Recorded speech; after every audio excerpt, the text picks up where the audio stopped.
there's a certain assumption with regards to the stability of these anchor variables over time. And he questions whether we can actually make the same assumption in Latin America. And in an open-ended question, I'm not sure we have the answer, is what do we do with that? So it comes to the same question. You know, what do we do with these anchor variables in the context of Latin America? If we find something, what does that mean?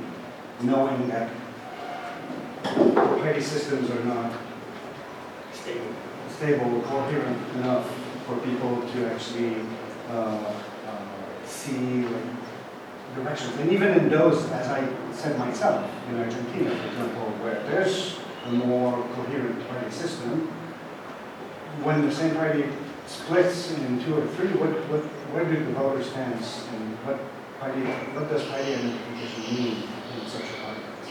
And how does that affect our interpretation of Jorge raised questions about the interpretation, the left-right interpretation of our variable.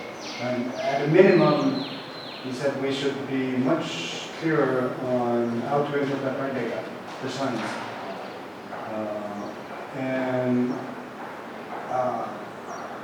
I'd like to hear you on the alternative. I mean, one of the major problems when we pool surveys and we have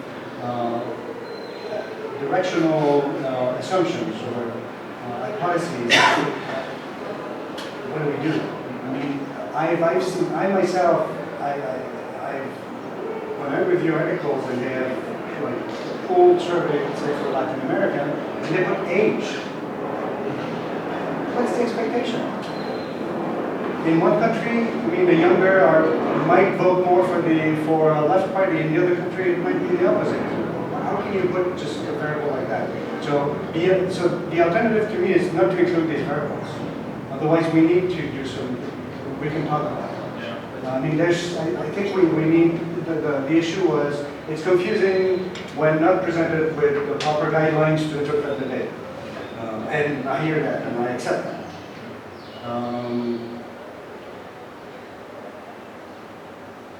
Maybe we can start with that, and if my colleagues want to jump in.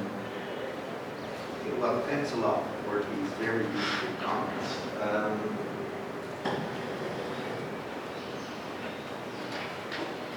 The idea behind this project was twofold. First of all, what would be the performance of a Michigan type model if we applied this model to Latin America? The result was not obvious in the first place. And the overall conclusion, I would say, in terms of performance, is that the model, the Michigan model, performs relatively well to a level that is comparable to other emerging models. For instance, if you compare the performance of this model in Latin America, compare the performance observed for Western Europe, if you use exactly the same strategy, what you will see is that the level of explained variance is lower in Latin America. But the level of explained variance is also lower in Eastern Europe. And it seems that the cause is about the same in both cases. It's the performance of the psychosociological variables, the anchor variables, party ID and ideology.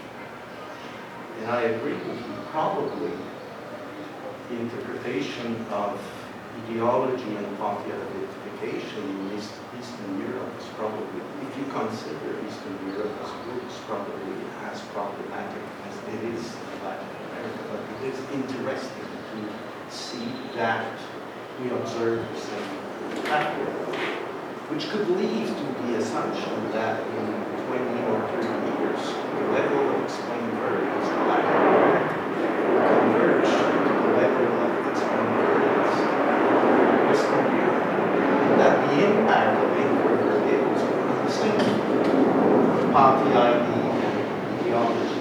Because really the main difference between Latin, if you compare the group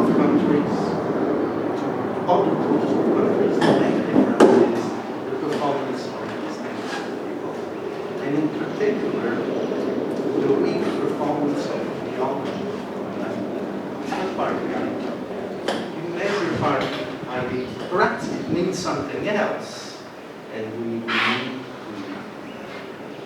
to try to get perhaps a better explanation. But if you measure party ID in exactly the same way, Latin America, Western Europe, Eastern Europe, the level of performance, the coefficient, the impact, the effect is about the same. Slightly lower than Latin America. The big difference so far is ideology. It's relatively. So there's something going on. And in our comparative chapter, we will address these questions, comparing Latin America as a group to other groups of countries and comparing the results for Latin American countries among them. This second point, if you examine, the problem would be to arrive at the conclusion that the 18 American countries are different. Yeah, 18 exceptions, 18 different stories. Well, fair enough, but that won't be a very interesting book, I think. It's normal, variation is normal. If you study Europe, for instance, Western Europe, they are all well-established democracies. You will see huge difference between countries. This is not peculiar to Latin America. For instance, the level of explained variance for Ireland is relatively low because nothing works. Ideologies doesn't work, party ID, well, it's messed up. The level of explained variance is very low for Ireland, is extremely high for France. In France, it's ideology that runs the game. In the United Kingdom, it's party ID, so it varies from one country to the other. So it's not strange to find these differences in Latin America. What we will try to do is to make sense of these differences. So far, in terms of groups among Latin America, what we have identified is three types of countries. Countries where the vote is well structured along there are many cleavages that seems to have an important impact on the vote. Religion, race, income, property, party ID, and to a certain extent ideology. These are countries like Venezuela and Peru. At the other extreme, you have countries where, well, apart from party ID and a few issues here and there, the vote doesn't seem to be very structured, like Panama, the Dominican Republic. And you have countries that stands in the middle, like Mexico, and to a certain extent, I would say Peru is close to the middle. It's not extremely well structured. It's not largely unstructured either. So we are at this point in the project trying to make sense of these differences. But what we want definitely to avoid is to arrive to the conclusion that we should write 18 different chapters about 18 different countries and that they are. Because we think that the same type of typology that might be useful to understand the difference between countries in Western Europe would be useful to understand some differences. And I'm quite confident that we will arrive at typology including two types of country, perhaps three. This is what we are heading for. Thanks a lot. These are very useful comments. About the vote and approval, I would certainly agree that our dependent variable is not the ideal variable, but it's the only variable that is available. We have to make do with the variables that is available. Still, it's not the same thing as approval, because in other studies we have included approval in the model, which are weighted, but it's far from being highly correlated. So it measures that, and perhaps we should be more open saying that. We should admit that from the outset. We should be clear about the limitation of our dependent variable, but unfortunately, it's the only one available. It raises the questions about the very title of our book. Is it voting? Is it really voting behavior? I think it's the closest you can get to a comparative study about voting variable in this time period in Latin America. Perhaps in 10 or 20 years from now, it will be possible to merge all these individual election studies and to really arrive at the ideal study about comparative voting behavior. Party idea and ideology and the individuality problem.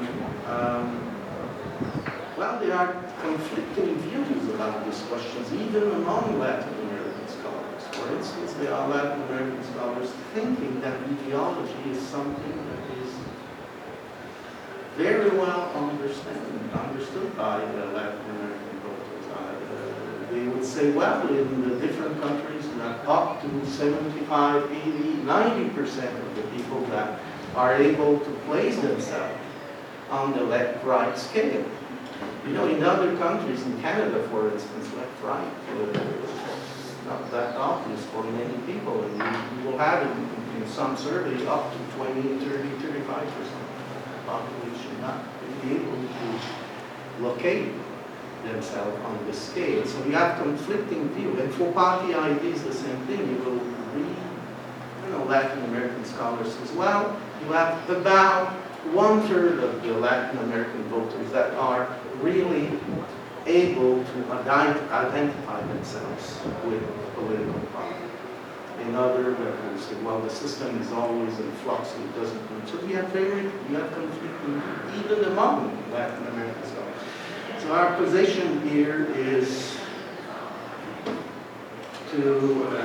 we are aware of these problems, but perhaps one of the benefits of this study is to produce results using exactly the same measure, the same variables for the 18 countries, the same variables that have been used elsewhere, and to see, well, what do we get from that? And we are at the point, we are quite down the road in terms of having generating the data, but we still have a bit of work in terms of interpreting these results. So your comments were very useful. Thank you. Yes, I'd like to just add a few things. I think Shava answered most of the bigger concerns. But Arturo mentioned at the beginning, I think we're actually underplaying the start. Is that part of different to many other people who grew up on intellectual behaviors in Latin America, is that we don't want to just say, oh, it's just personalismo, it's just antilism. We want to actually look, whether or not there's some structure that's taking place. Of course, a lot of the what we find for party idea, you mentioned, it's a lot more volatile in Latin America than it is probably in the U.S. Maybe our vote intention represents more popularity than actually real voting. Well, undoubtedly, most of the findings we have, sure, has to do that, if it's less structured than, what we would expect it to be in more established democracies. In part, it's because the own party system, in part, is not yet fully structured. We see this, one case I know better is Brazil, and we see with presidential elections, we start to see some patterns. There's two big parties that create coalitions and that compete for the presidential election, and there seems to be some kind of stability, with that. And this past election was clear that some determinants, even in the elections we looked at, now people know that better in Brazil where their interests lie. If you're poorer, well, you're better off with those parties, and if you're richer, you prefer those parties. And we're trying to see this. So I think part of this structuring is going to happen with time. But that said, as I think Yeshua said, even in developed countries, you have some factors that matter more than the other one, and we should not expect homogeneous results in the region. In the book, we are concerned, though, with some of those heterogeneity, and actually part of the next step, or following step right now, is actually to address some of them.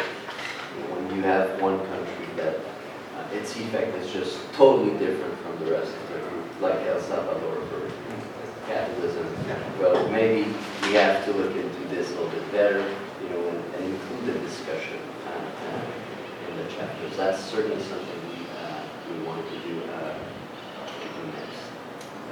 That's all I have to say. Thank you so much. I would just add to this the interest that we find in applying this framework to explain vote choices, to show that if you take into account some specific social cleavages in this region, if you take into account issues about which voters in this region are concerned, then you find that vote choice is structured to some extent in general, although there is some variation, of course. And what we do find as well is that compared to that, what might be still lacking is the anchor markers.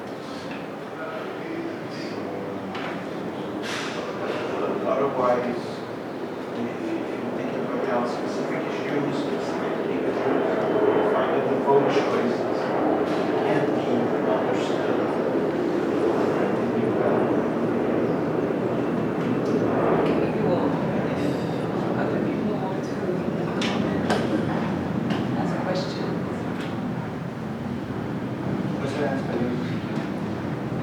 Bueno, muchas gracias por la presentación, me parece súper interesante lo que están haciendo y me parece que sí que hay que hacerlo y que hay que ir en ese sentido, ¿no? Con todas las cuestiones que surgen en el camino, ¿no? Yo tenía un par de preguntas, pero básicamente estaban muy relacionadas con lo que decía tanto Jorge como Arturo y después lo que comentaron ustedes. Entonces, voy a retomar algunos, quizá repetir algunas cosas y intentar añadir algunas cosas nuevas, ¿no? Entonces, ¿qué pasa, por ejemplo, en el caso del Perú, donde yo entiendo que hay elecciones donde no se presenta el mismo candidato del mismo partido, como pasó en las elecciones 2011, por ende la pregunta para la persona como si no tiene casi sentido, porque en realidad es imposible de hacer esa opción, de votar de esa manera, porque después del mandato de García no hubo ningún candidato aprista, por ende no sé qué tan relevante puede ser esa pregunta para entender algo sobre la lógica del votante, si el votante no está ante esa opción, ¿no? Ante esa posibilidad, ¿no? Después, el tema ya se comentó de la variable del tiempo de meses. Probablemente, no sé, para mí, por ejemplo, es muy difícil de entender cómo funciona, para que valdría la pena de explicar un poquito más de cómo funciona esa variable. Y después está, y de eso les quería comentar un poquito más, el tema de la identificación, ¿no? La volteada tremenda. Yo busqué los datos y hay una volteada entre 2 años de 25 puntos porcentuales, lo cual es tremendo. Y si uno mira dentro de los datos por países, se da cuenta que normalmente la mayoría de las personas se identifica con un determinado partido, dentro de los hasta 70%, que es el caso de Uruguay, pero en realidad es como una identificación con el oficialismo. Entonces, probablemente hay también algún problema de si esa identificación en realidad no expresa cierta aprobación, ¿no? En el caso de Bolivia, donde 70-80% de las personas que sí se identifican con algún partido lo hace con el MAS. Por ende, no sé qué tan válido es ese dato. No, y después está el caso de Paraguay, por ejemplo, donde casi todos los ciudadanos paraguayos son miembros de algún partido, pero en los datos solo 50% se identifican con algún partido. Entonces, me parece que ese dato es como muy difícil de ponerlo en los modelos de manera más general, ¿no? Y estoy de acuerdo con lo que decía Arturo, para el caso peruano, que hay como acá la diferencia entre los votos por las regiones, y me parece que pasa en otros países también. Habría que pensar de cómo intentar incluirlo, ¿no? En el caso, por ejemplo, de Uruguay, donde había siempre el clivaje entre las grandes urbes y el resto del país o el sector rural, lo mismo pasa en Bolivia, digamos, siempre, digamos, había ese clivaje, si se quiere, estructural entre la media luna y el resto del país. Entonces, sé que es como específico para cada país, pero probablemente valdría la pena de pensar si se puede incluir de alguna manera. El tema de la aprobación, claro, es otro tema y puede estar relacionado y no, pero no pensar en incluirlo como variable independiente, no se podría meter en el modelo, porque en realidad no es necesariamente lo mismo y encima varía muchísimo. Entonces, si uno mira, por ejemplo, Chile, durante el primer gobierno de Bachelet no tiene 30% de aprobación a mitad del mandato y en 2 años supera 80%. Entonces, claro, ¿qué pasa con la gente en esos escenarios? Y después,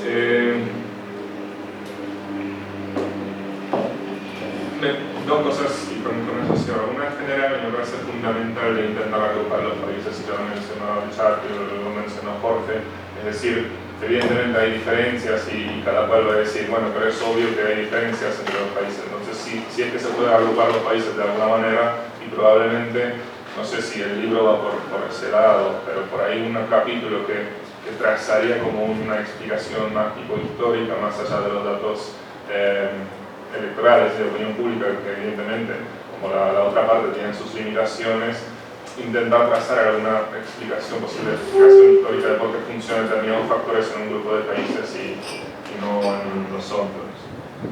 Y la última tenía que ver con los datos de Uruguay, que la verdad me parecían confusos y difíciles de tener por ahí sobre todo el tema de la religión y el tema de la ideología, porque yo pensé que en el eje horizontal ponías, digamos, el aumento de la probabilidad hacia el voto para el incumbente, ¿no?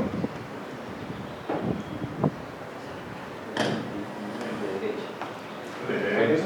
Pero si no hay incumbente de derecha.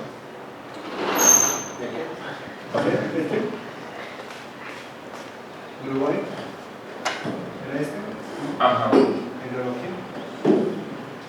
Entonces es un interpreto de que más a la derecha votas por el incumbente de derecha que en realidad. Y más de izquierda, otras más... Por la oposición. Sí. Es decir, que el efecto ideológico acá en Uruguay es uno de los más fuertes, en el sentido esperado. Es decir, que los que se autoidentifican con la derecha votan por la derecha y los que se autoidentifican con la izquierda votan por la izquierda de una manera mucho más fuerte que en Perú, donde no hay esta coherencia. Aunque el incumbente sea de izquierda, digamos, hay es ideología por ejemplo, en la muestra del 2012 tenía Uruguay un gobierno de izquierda, la izquierda le invertimos. Okay. Así los de izquierda tienen más probabilidad de votar por el gobierno de izquierda. Así que, sí, quizás ahí me sumaría a lo que decía Jorge, ¿no? De que eso quiere de vez decir en que cuando es hay, difícil de es coherente. Sí, es coherente. Y es más fuerte que en otros países. Okay. Son las dos conclusiones que podemos hacer a partir de este gráfico. Pero tienen razones. Arturo también mencionó eso, que también porque es complejo, porque primero, el problema mayor es que no tenemos estudios electorales en sí. Hay poquitos países que tienen. Estos estudios del LAPO no son estudios electorales. Pero esta pregunta es lo más cerquita que podemos llegar. Pero el incumbente en cada país puede ser de izquierda o de derecha. Entonces tenemos que hacer unos ajustes, pero tiene razón que tal vez tenemos que explicarlo. Durante la presentación tal vez sería importante pegar un ejemplo y explicar la mecánica. Un ejemplo del caso contradictorio, donde tú tienes en realidad incumbente de derecha, que es lo que está mostrando los datos. Ahí entiendo que lo mismo pasa con la religión. El efecto negativo que quisiera decir que alguien de la derecha vota, que se autoidentifica a la derecha, vota izquierda. Que sería Costa Rica. Sí. Pero pienso que tenemos un problema como en Costa Rica, como determinar la ideología del gobierno, que es del centro-centro. Como la política, ¿verdad? Sí. O centro-centro.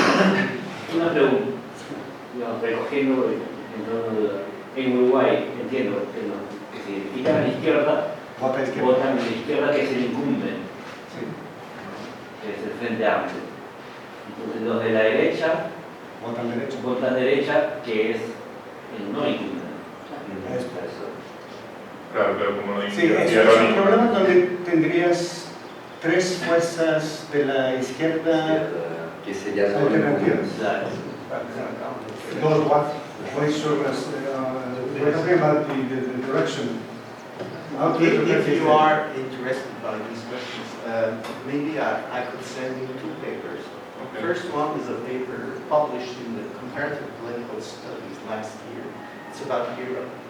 It's using 10 countries, 4 different periods during which the data were collected, and we had to do exactly the same type of adjustment. Also, on top of that, we recently submitted a paper in Spanish about economic voting in Turkey, country, not me.